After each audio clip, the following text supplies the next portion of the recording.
Secretary General make some comments, and then we'll take some questions. Morning. Okay.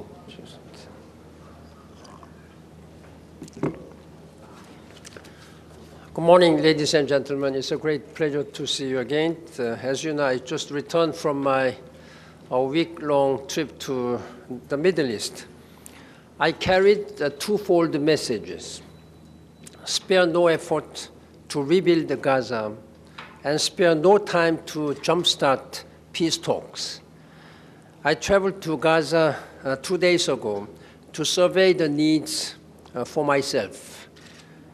I saw whole communities destroyed and an economy in ruins. I met with the parents of some of the more than 500 children killed in the fighting. I heard heartbreaking accounts of epic loss. So many people are homeless with winter approaching. At the Reconstruction conference in Cairo, the international community showed its solidarity by pledging $5.4 billion. We must turn those commitments into tangible assistance. I also visited a kibbutz in southern Israel and met with the family of a 4-year-old boy named Daniel, who was killed by a Hamas rocket. I visited also a tunnel discovered months before the fighting and years in the making. I fully understand the security threat from rockets above and tunnels below. At the same time, the scale of the destruction in Gaza has left deep questions about proportionality. I left the region with a heavy heart, but measure of hope. As I entered Gaza on Tuesday, so did the first shipment of critical building materials under a UN-brokered mechanism. I urge both sides to continue to implement this temporary mechanism in good faith.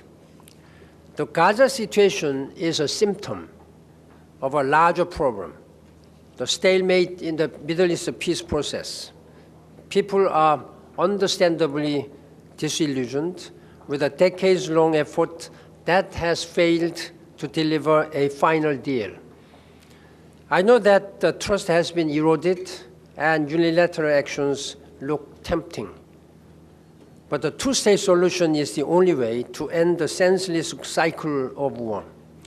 The international community has an obligation to press for peace, and I want to once again commend the efforts of U.S. Secretary of State John Kerry.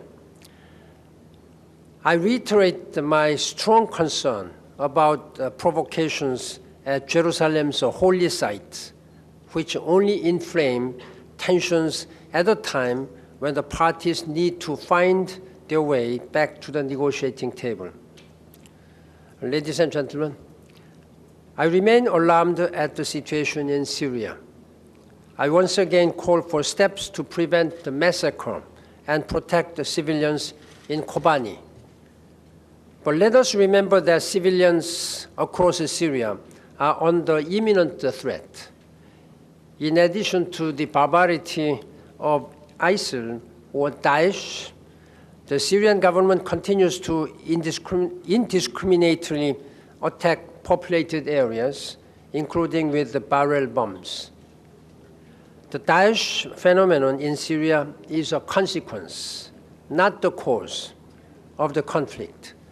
Daesh will continue to threaten Syria unless the deep political drivers of the conflict are resolved through a credible and comprehensive process.